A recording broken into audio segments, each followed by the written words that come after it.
Hello दोस्तों, आप सभी का स्वागत है आपके अपने YouTube चैनल एमआरबी क्लासेज में। आज हम बात करेंगे क्लास 10th का, जो कि फर्स्ट चैप्टर चल रहा है। ठीक है, हमने क्या किया है, फर्स्ट चैप्टर का आपको सभी टॉपिक के लिए वीडियो प्रोवाइड कर दिया है। आप क्या करेंगे, उसको जाके पहले सभी वीडियो को देखकर पढ़ाई अपनी कर लेंगे। ठीक है, हम यहाँ कुछ क्वेश्चन लाए हैं एनसीईआरटी का।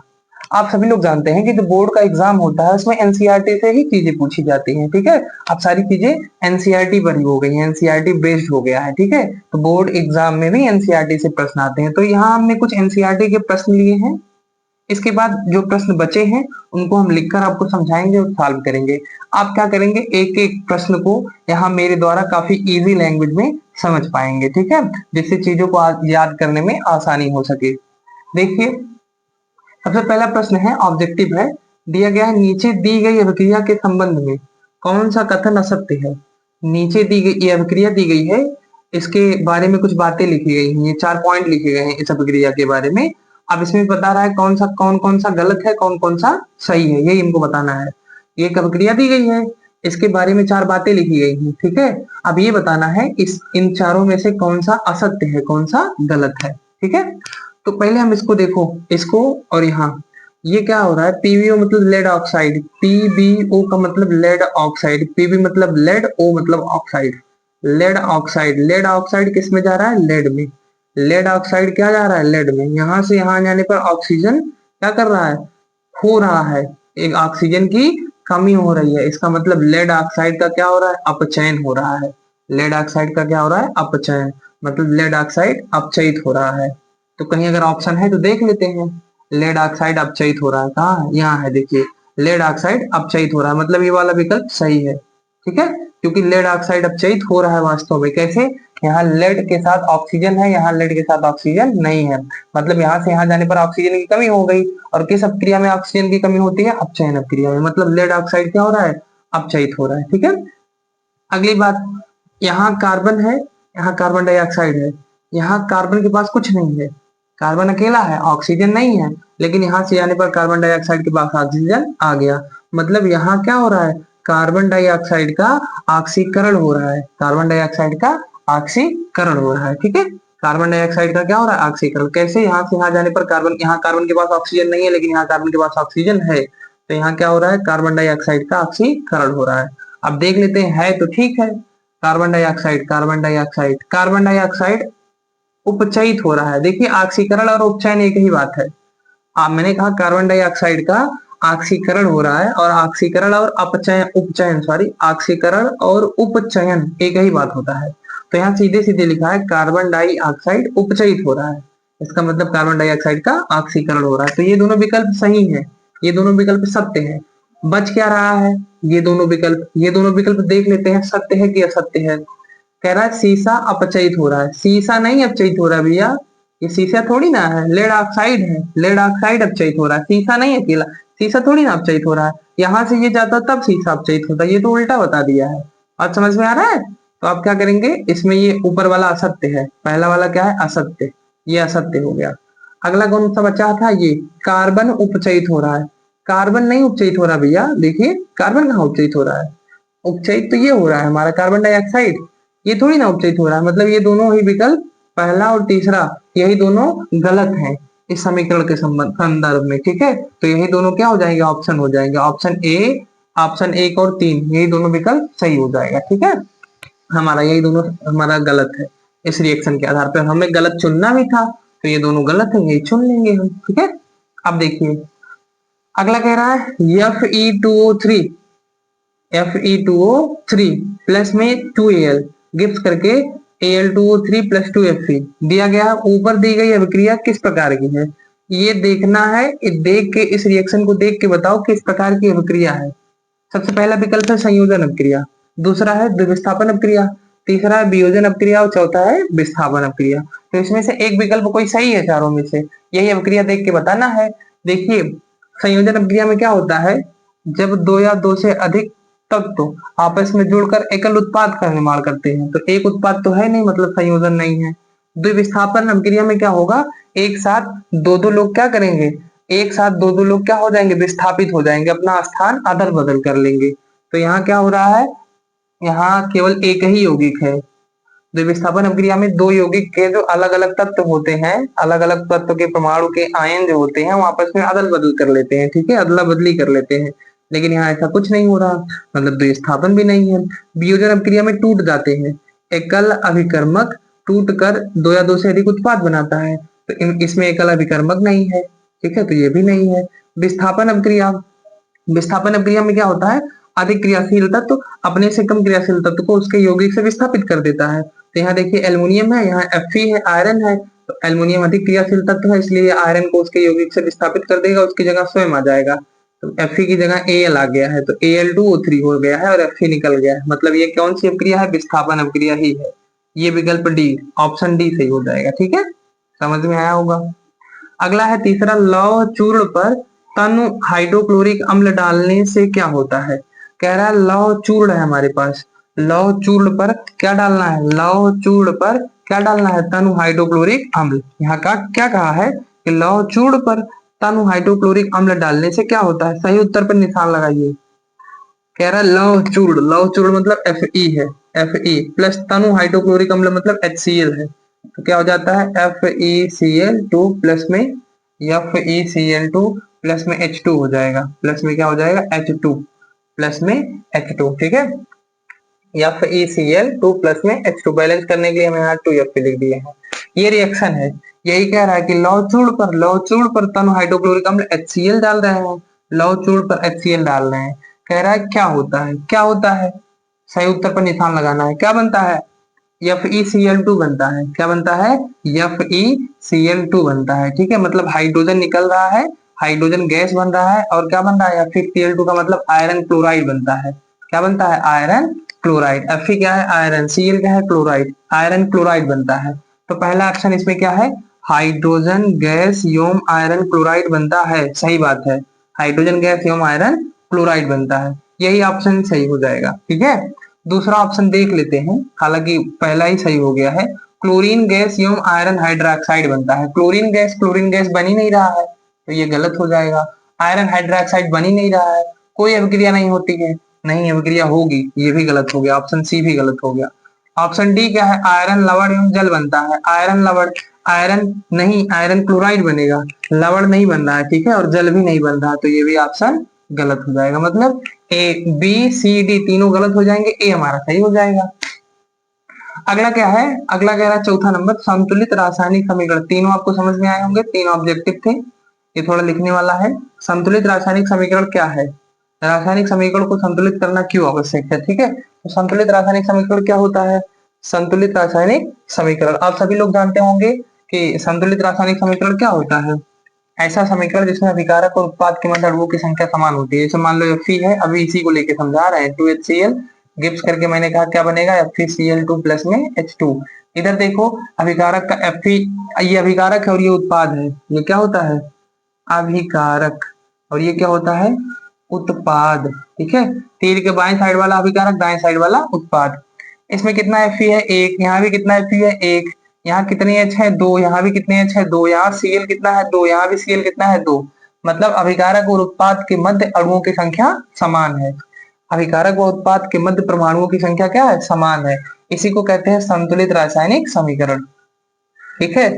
जब रासायनिक समीकरण में अभिकारक व उत्पाद के मध्य परमाणुओं की संख्या समान होती है तो उसे संतुलित रासायनिक समीकरण कहते हैं।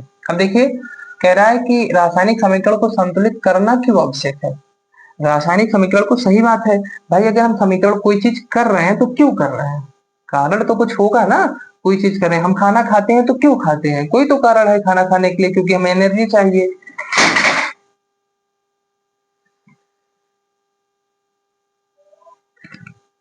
थोड़ा सा लाइट चला गया था, प्रॉब्लम हो गई थी। देखिए क्या है कि हमने कहा कि रासायनिक समीकरण, संतुलित रासायनिक समीकरण क्या है, समझ गए होंगे। अब कह रहा है रासायनिक समीकरण को क्यों संतुलित किया जाता है, सही बात है, क्यों किया जाता है, कोई तो कारण होगा। हमने कहा जब हम खाना खाते हैं तो उसके पीछे कोई तो कारण होगा, क्यों खाना खाया जाता है, ना खाए तो क्या होगा, कुछ तो कारण होगा ना खाना खाने के पीछे।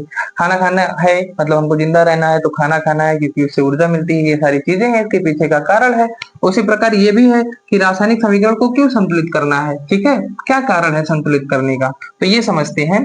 देखिए आप लोग क्या करेंगे, ये तो हाई स्कूल में आप पढ़ रहे हैं, 9th में आपको पढ़ाया गया होगा या इंटर या फर्स्ट ईयर में पढ़ाया जाता है, 11 में, द्रव्यमान संरक्षण का नियम। द्रव्यमान संरक्षण का नियम, द्रव्यमान संरक्षण के नियमानुसार द्रव्य को ना तो उत्पन्न किया जा सकता है, द्रव्य अविनाशी होता है। द्रव्य कैसा होता है, अविनाशी।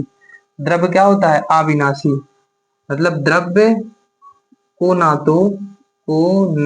तो उत्पन्न किया जा सकता है, उत्पन्न किया जा सकता है, और ना ही नष्ट, और ना ही नष्ट। ये कौन सा नियम है, द्रव्यमान संरक्षण का नियम। द्रव्यमान को ना तो उत्पन्न कर सकते हैं ना ही नष्ट, मतलब अभिक्रिया के पूर्व जितना द्रव्यमान इधर होगा उतना द्रव्यमान इधर भी होगा। इसीलिए हमें रासायनिक समीकरण को संतुलित करना आवश्यक है। क्यों, क्योंकि अगर हम रासायनिक समीकरण को संतुलित नहीं करेंगे तो अभिकारक का द्रव्यमान और उत्पाद का द्रव्यमान बराबर नहीं होगा, ठीक है, कम या ज्यादा हो जाएगा। तो ये द्रव्यमान संरक्षण के नियम को फॉलो नहीं करेगा। हम जो रासायनिक अभिक्रियाएं होती हैं, सभी रासायनिक अभिक्रियाएं लगभग द्रव्यमान संरक्षण के नियम की पालना करती हैं। इसलिए हमें सभी रासायनिक अभिक्रियाओं को संतुलित करना आवश्यक है, ताकि अभिकारक और उत्पाद के अणुओं की संख्या बराबर हो जाए, ठीक है। चलिए अभी समझ में आया होगा, हम इसको लिख देते हैं, ठीक है।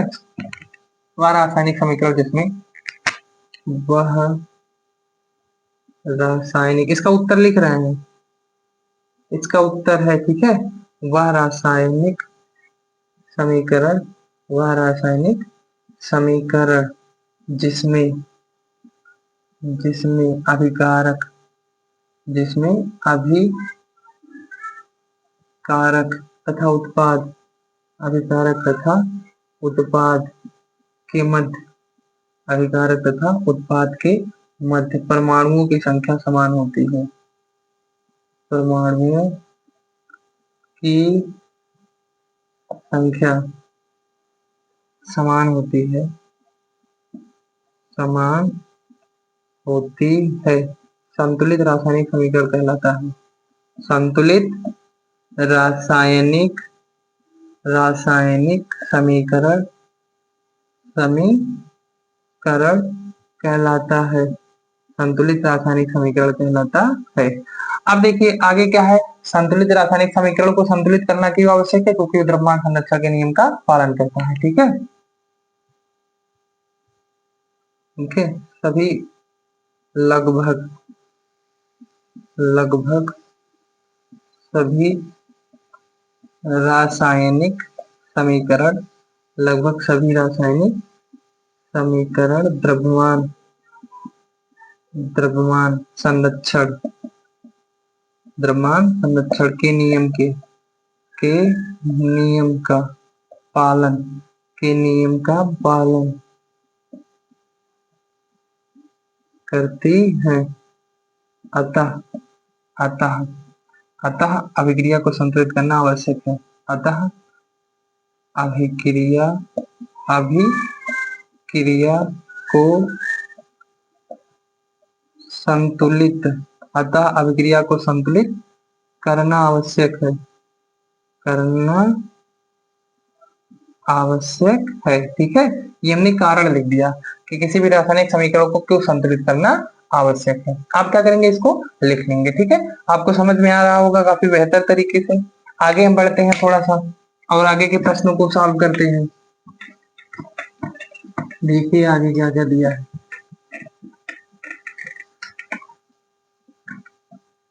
आगे देखिए हम थोड़ा सा, अब हम बुक से क्वेश्चन लिखेंगे, ठीक है, क्योंकि बोर्ड थोड़ा छोटा है, इस पे आता नहीं है, तो हम यहाँ बुक से क्वेश्चन लिखेंगे।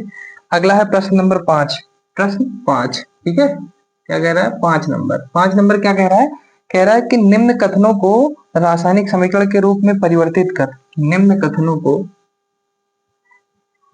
निम्न कथनों को रासायनिक रासायनिक समीकरण समीकरण के रूप में परिवर्तित कर, परिवर्तित कर, परिवर्तित कर उन्हें संतुलित कीजिए, उन्हें संतुलित कीजिए, संतुलित कीजिए। ठीक है, कह रहा है, क्या कह रहा है कि निम्न कथनों को रासायनिक समीकरण के रूप में परिवर्तित कर संतुलित करना है। तो हम सभी प्रश्न पहले लिख लेते हैं। ए नंबर में दिया है, ए नंबर सबसे पहला नंबर क्या दिया है, नाइट्रोजन हाइड्रोजन गैस से संयोग करके अमोनिया बनाती है। नाइट्रोजन, ऐसे आपके बोर्ड में भी देगा हिंदी में लिख के, ठीक है, नाइट्रोजन हाइड्रोजन गैस से, हाइड्रोजन गैस से संयोग करके, से संयोग करके अमोनिया बनाती है, संयोग करके अमोनिया बनाती है। ठीक है, ये पहला है ए नंबर। ऐसे बी नंबर क्या है, बी नंबर दिया है कि हाइड्रोजन सल्फाइड गैस का वायु में दहन, hydrogen, hydrogen sulphide, sulphide gas का वायु में दहन, वायु में दहन, वायु में दहन होने पर जल एवं सल्फर डाइऑक्साइड बनते हैं, होने पर, होने पर जल एवं sulphur dioxide, sulphur dioxide gas बनते हैं, बनते हैं, सिर्फ बनते हैं, बनते हैं। ये हो गया बी नंबर। ऐसे सी नंबर क्या है, सी नंबर कह रहा है कि एल्यूमिनियम सल्फेट के साथ अभिक्रिया करके, एल्यूमिनियम, एल्यूमिनियम, एल्यूमिनियम है, एल्यूमिनियम सल्फेट, एल्यूमिनियम सल्फेट के साथ क्रिया करके, के साथ क्रिया करके, एल्यूमिनियम सल्फेट के साथ क्रिया करके क्या है, क्रिया करके बेरियम क्लोराइड का मैं aluminium chloride, barium, barium chloride, chloride, barium chloride का मैं एल्युमिनियम क्लोराइड एवं बेरियम सल्फेट का अवक्षेप देता है। बेरियम क्लोराइड का मैं एल्युमिनियम क्लोराइड, का मैं क्या है, aluminium chloride, aluminium chloride, aluminium, aluminium chloride, aluminium chloride एवं बेरियम सल्फेट का अवक्षेप देता है, एवं बेरियम सल्फेट, एवं बेरियम सल्फेट का अवक्षेप देता है, बेरियम सल्फेट का अवक्षेप देता है। ठीक है, ये हो गया। और डी नंबर क्या है, अगला प्रश्न और लास्ट है, पोटेशियम धातु जल के साथ अभिक्रिया करके पोटेशियम हाइड्रोक्साइड और हाइड्रोजन गैस देती है। पोटेशियम धातु जल के साथ अभिक्रिया करके, पोटेशियम धातु जल के साथ क्रिया करके, जल के साथ क्रिया करके पोटेशियम, पोटेशियम, पोटेशियम क्या बना रहा है, पोटेशियम हाइड्रोक्साइड एवं हाइड्रोजन गैस देती है। पोटेशियम हाइड्रोक्साइड, हाइड्रोक्साइड एवं हाइड्रोजन गैस देती है, एवं हाइड्रोजन गैस देती है। ये बात बताई। ठीक है, इतने प्रश्न हैं, पहले इसको हम सॉल्व कर लेंगे, उसके आगे के प्रश्नों को फिर लिखेंगे। तो कह रहा है कि रासायनिक समीकरण के रूप में परिवर्तित कर उन्हें संतुलित कीजिए। पहले इसको समीकरण देना है, बोर्ड में ऐसे वो प्रश्न आपको देगा, ठीक है, और कहेगा कि पहले इसका समीकरण लिखिए फिर संतुलित कीजिए। हमें क्या करना है, समीकरण लिखना है। क्या कह रहा है, नाइट्रोजन हाइड्रोजन गैस से संयोग करके, कौन सी गैस, नाइट्रोजन, नाइट्रोजन ये पहले के लिए है, ए के लिए है, ठीक है, नाइट्रोजन मतलब N2, नाइट्रोजन मतलब N2, N2 किसके साथ, हाइड्रोजन के साथ, मतलब H2 के साथ, किसके साथ, H2 के साथ संयोग करके क्या बना रहा है। यहाँ थोड़ा सा जगह मुझे लग रहा है कहीं कम ना पड़ जाए, चलिए यहाँ देख लेते हैं, ए के लिए यहाँ सोल्यूशन है, ठीक है। नाइट्रोजन, नाइट्रोजन मतलब N2 किसके साथ, हाइड्रोजन, हाइड्रोजन मतलब H2, H2 गैस के साथ संयोग करके अमोनिया बनाती है, संयोग करके क्या बनाती है, अमोनिया NH3 बनाती है, ठीक है। अब इस रिएक्शन को बैलेंस कर लेंगे, ये हो गया। रिएक्शन को बैलेंस करेंगे, यहाँ हाइड्रोजन कितना है 2, यहाँ हाइड्रोजन कितना है 3, यहाँ 2 है, यहाँ 3 है, ठीक है। यहाँ नाइट्रोजन कितना है 2, यहाँ नाइट्रोजन कितना है 1, तो आगे 2 लिख लेते हैं। 2 नाइट्रोजन 2 नाइट्रोजन, नाइट्रोजन बैलेंस हो गया। हाइड्रोजन कितना है 2, यहाँ हाइड्रोजन कितना है 3 दुआएं 6, यहाँ कितना है 2, आगे 3 बढ़ा लेते हैं। 3 दुआएं 6 हाइड्रोजन, 3 दुआएं 6 hydrogen, 2 nitrogen 2 nitrogen, reaction balance हो गया, ठीक है। ये पहले का हो गया। अब बी के लिए ऐसे देख लेते हैं, बी के लिए। बी में क्या कह रहा है, हाइड्रोजन सल्फाइड गैस का, हाइड्रोजन सल्फाइड का मतलब होता है H2S प्लस में हाइड्रोजन सल्फाइड गैस का वायु में दहन, वायु में कौन सी गैस होती है O2, वायु के साथ अपक्रिया कराता है। वायु में दहन होने पर जल एवं सल्फर डाइऑक्साइड बनता है, जल बनता है H2O प्लस में सल्फर डाइऑक्साइड SO2 बनता है, ये कह रहा है, ठीक है। हाइड्रोजन सल्फाइड को वायु में दहन करने पर जल और सल्फर डाइऑक्साइड बनता है। अब देखते हैं बैलेंस है कि नहीं। हाइड्रोजन कितना 2, हाइड्रोजन कितना 2, बैलेंस है। सल्फर 1 सल्फर 1, ऑक्सीजन 2 ऑक्सीजन 2, ये रिएक्शन पहले से ही बैलेंस है, इसमें कुछ बैलेंस करना नहीं है, ठीक है। अगला चलिए देखते हैं, 2 तो यहाँ हो गया। बी सी यहाँ हम लिख के करते हैं, ठीक है। सी नंबर क्या कह रहा है, aluminium sulphate, aluminium sulphate SO4 Al2SO4 का होल थिराइल हो जाएगा, Al2SO4 का होल थिराइल, ठीक है। ऐसा क्यों हुआ, क्योंकि हम जानते हैं कि एल्युमिनियम और SO4 को लिखेंगे तो SO4 पर कितना पॉजिटिव होता है, डबल निगेटिव होता है। एल्युमिनियम पर ट्रिपल पॉजिटिव होता है, तो इसको इसके साथ, इसको इसके साथ लिखेंगे तो Al2 हो जाएगा, SO4 और 3 हो जाएगा, मतलब Al2SO4 का होल थिराइल हो जाएगा, ठीक है। इस तरीके से एल्युमिनियम सल्फेट के साथ क्रिया करके, एल्युमिनियम सल्फेट के साथ क्रिया करके बेरियम क्लोराइड, कौन, बेरियम क्लोराइड, ठीक है। कौन क्रिया कर रहा है, barium chloride, BaCl2, barium chloride. Aluminium sulphate के साथ बेरियम क्लोराइड क्रिया कर रहा है और क्या बना रहा है, क्या बना रहा है, इसको हम इधर लिखते हैं, ठीक है। क्या बना रहा है, एल्युमिनियम क्लोराइड बना रहा है। एल्युमिनियम क्लोराइड मतलब AlCl3 बना रहा है, एल्युमिनियम क्लोराइड बना रहा है एवं बेरियम सल्फेट बना रहा है, बेरियम सल्फेट, बेरियम सल्फेट का मतलब BaSO4 बना रहा है, यही रिएक्शन हमको कहा है, ठीक है। देखिए क्या कहा है कि एल्युमिनियम सल्फेट के साथ क्रिया करके, एल्युमिनियम सल्फेट ये हो गया, के साथ क्रिया करके बेरियम क्लोराइड ये हो गया, BaCl2 हो गया। एल्युमिनियम क्लोराइड बनता है, AlCl3 बनता है, और क्या बनता है, बेरियम सल्फेट बनता है, BaSO4 बनता है, बेरियम सल्फेट बनता है, ठीक है। रिएक्शन को बैलेंस करते हैं। एल्युमिनियम कितना 2, यहाँ कितना है अकेला, तो आगे 2 बढ़ा लो, आगे 2 बढ़ा लो, एल्युमिनियम एल्युमिनियम बैलेंस हो गया। क्लोरीन यहाँ कितना है, यहाँ देखिए, अब यहाँ SO4 कितना है, SO4 यहाँ 3 है, यहाँ SO4 अकेला है, आगे 3 बढ़ा दिया हमने। SO4 कितना 3, यहाँ भी कितना 3, यहाँ एल्युमिनियम कितना 2, यहाँ भी 2, ये बैलेंस हो गया, ठीक है, ये वाला बैलेंस हो गया पोर्शन। यहाँ Ba कितना है, Ba यहाँ कितना है, यहाँ Ba देखो 3 है, यहाँ Ba कितना है, यहाँ Ba कितना है 3, यहाँ Ba कितना है अकेला, तो यहाँ प्लस लगा के आगे 3 बढ़ा देंगे, 3 Ba। Cl कितना है 2, 2 Cl2 है ना, आगे 3 लगा है, 3 दुआएं 6 Cl, कितने Cl, 3 दुआएं 6 Cl हो गया। यहाँ देखो 3 दुआएं 6 Cl बराबर है, Al कितना 2, Al कितना 2 बराबर है, SO4 कितना 3, SO4 कितना ये, SO4 कितना 3, Ba कितना 3, यहाँ भी Ba कितना 3, मतलब रिएक्शन बैलेंस हो गया, ठीक है। ऐसे ही करना था, बहुत ही आसान है, एक बार प्रैक्टिस करेंगे हो जाएगा, ठीक है, बहुत आसान है ये। ऐसे बोर्ड में हमको प्रश्न देता है और 2-2 नंबर क्या हो जाता है, हम गलत कर देते हैं। अगला डी नंबर देखो, डी नंबर कह रहा है पोटेशियम धातु जल के साथ क्रिया करके, पोटेशियम का मतलब फार्मूला क्या है के किसके साथ क्रिया कर रहा है, जल मतलब H2O के साथ क्रिया कर रहा है, और क्या बना रहा है, क्या बना रहा है, पोटेशियम हाइड्रोक्साइड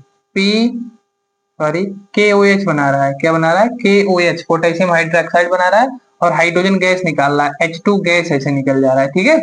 कह रहा है पोटेशियम जल के साथ क्रिया कर रहा है, तो पोटेशियम हाइड्रोक्साइड और हाइड्रोजन गैस निकाल रहा है, ठीक है।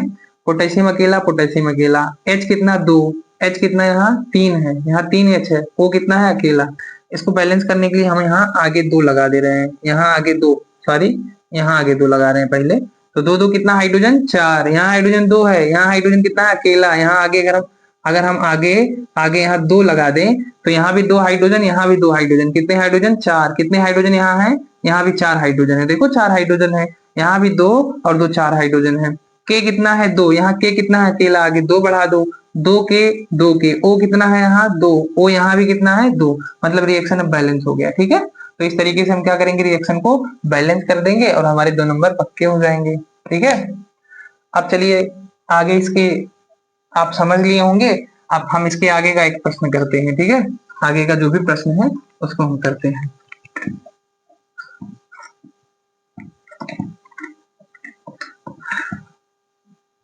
आगे का 6 नंबर, 6 नंबर क्या कह रहा है, 6 नंबर इस बार रिएक्शन दिया है, निम्न रासायनिक समीकरणों को संतुलित कीजिए।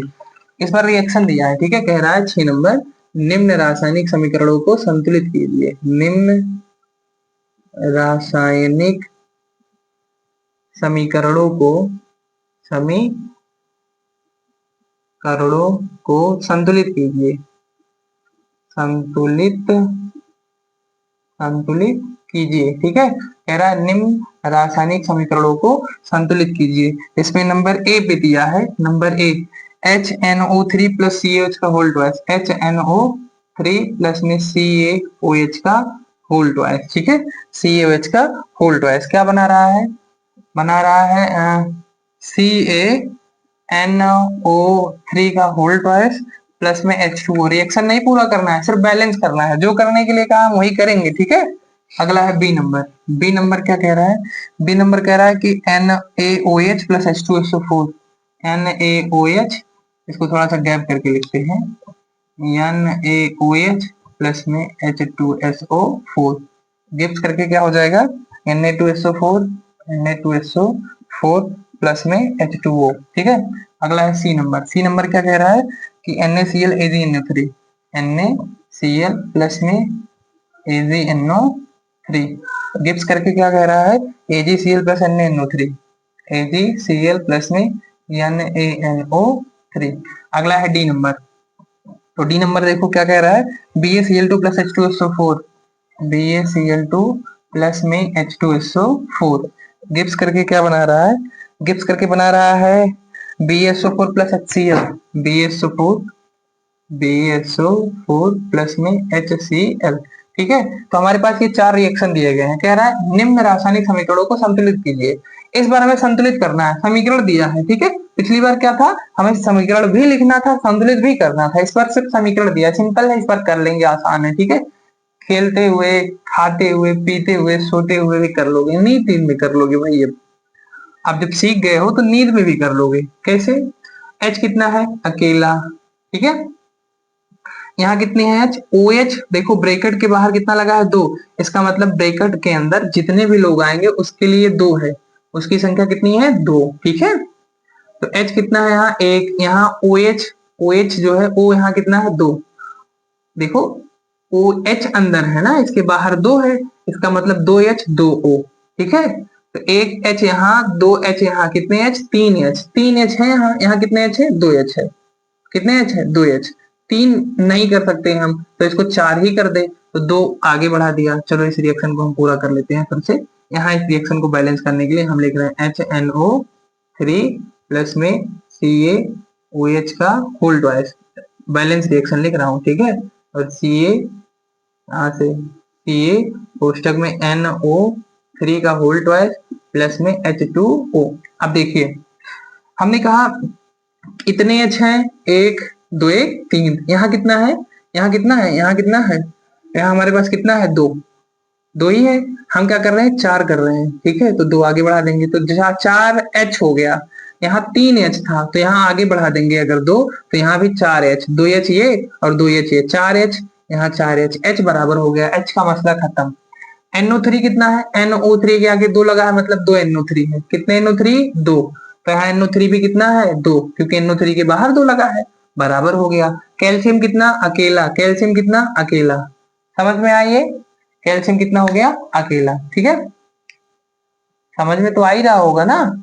यहाँ देखिए आगे देखिए, यहाँ O कितना है, O कितना है 2, O है कोष्टक में, उसके बाहर 2 लगा है, इसका मतलब कितने O हैं 2। यहाँ भी कितना O है, देखो H2O के बाद O लगा है 2O, मतलब अब रिएक्शन बैलेंस है। रिएक्शन क्या है, बैलेंस है। ठीक है, आगे देखिए इसमें देखते हैं इसमें क्या चेंजिंग हो सकती है। एन ए कितना 1, एन ए कितना 2, आगे 2 बढ़ा दो तुरंत, 2 2 बराबर, 2 यहाँ 2 यहाँ, बराबर हो गया। अब जैसे हमने आगे 2 बढ़ाया तो यहाँ 2 ओ भी हो गया और 2 एच भी हो गया। ओ कितने हो गए 2, यहाँ ओ कितना है अकेला, यहाँ 2 बढ़ा दो, अब कितने ओ हो गए 2, यहाँ भी 2 ओ हो गया, ठीक है 2 ओ हो गया। हाइड्रोजन कितना हो गया यहाँ 2 2 4, यहाँ हाइड्रोजन कितना है, यहाँ हाइड्रोजन कितना है, यहाँ देखो 2 हाइड्रोजन है, यहाँ कितने हाइड्रोजन है 2, यहाँ भी कितने 2, हाइड्रोजन भी बराबर है, हाइड्रोजन बराबर है। SO4 अकेला है, SO4 अकेला है, मतलब ये रिएक्शन भी बैलेंस हो गया, ठीक है। इतना ही करने से ये रिएक्शन बैलेंस हो गया, काफी आसान है, देखो कितनी आसानी से हो जा रहा है। यहाँ देखिए Na कितना है अकेला, यहाँ भी Na अकेला है बराबर है, Cl कितना है अकेला, Cl कितना है अकेला बराबर है, Ag कितना है Ag अकेला, NO3 अकेला। ये रिएक्शन पहले से ही बैलेंस है, कुछ नहीं करना है, हो गया बैलेंस। देखो कितना आसान है, हम लोग इसी से डरते हैं।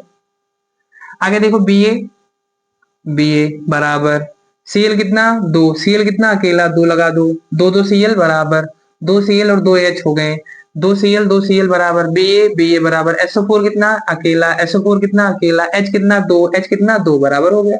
बस आगे 2 ही बढ़ाना था, 1 2 नहीं आवला बहु, गिनती तो आवत हुई ना तुम्हारे बचन के कि नहीं आवला, गिनती आवाला पहले की जिस पढ़त हो, जब से नेटा पूछत रहो, तो जब गिनती आवाला तो बस नहीं गिनही के बा और कुछ नहीं करे के बा, ठीक बा हुई के हुई। अब इतना देखिए, इतना होने के बाद हम आगे बढ़ते हैं, ठीक है। अब इसको नोट कर लेंगे, अब आगे बढ़ते हैं। इतना समझने के बाद हम क्या करते हैं, थोड़ा सा और आगे चलते हैं। ये 6 नंबर हमारा प्रश्न था, ठीक है। अब देखिए थोड़ा वीडियो लेंदी तो नहीं हो रहा, चलिए 6 नंबर तक प्रश्न हमने देखा है। इसके आगे जो है 7 8 9 10 जितना भी एनसीईआरटी के सारे प्रश्नों को हम सॉल्व करेंगे। वीडियो थोड़ा लंबी हो रहा था इसलिए इसको यहीं तक ही रोकेंगे, ठीक है। अभी तक के लिए धन्यवाद।